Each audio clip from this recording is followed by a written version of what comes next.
संभाजीनगर जिल्ह्यातील वाळूज परिसरात स्कॉर्पिओ गाडी आणि कारचा अपघात झालाय। अपघातात 3 जणांचा मृत्यू झालाय तर 3 जण गंभीर जखमी आहेत। मृतांमध्ये आईसह 1.5 महिने आणि 7 वर्षाच्या चिमुकल्याचा समावेश आहे। स्कॉर्पिओ चालक मद्यधुंद असल्याची प्राथमिक माहिती आहे। स्कॉर्पिओ गाडीतील दोन्ही आरोपींवर सरोष मनुष्यवधाचा गुन्हा दाखल करण्यात आला आहे।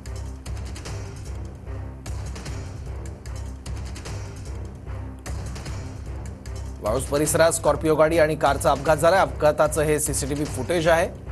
अपघातात 3 जणांचा मृत्यू झालाय तर 3 जण गंभीर जखमी आहेत। स्कॉर्पिओ चालक मद्यधुंद असल्याची माहिती देखील पुढे आली आहे। जोरदार स्कॉर्पिओने या कारला धडक दिली आणि या तिघांना आपला जीव गमवावा लागलाय। जी स्कॉर्पिओ अपघाताची कारणीभूत ठरलेली आहे ती गाडी वाळूज शहरालगत एक बकवालनगर म्हणून एरिया आहे। त्या एरियातल्या एका 19 वर्षाच्या मुलाने ती खरेदी केलेली आहे आणि त्याने ती गाडी मित्राला चालवण्यास दिलेली होती।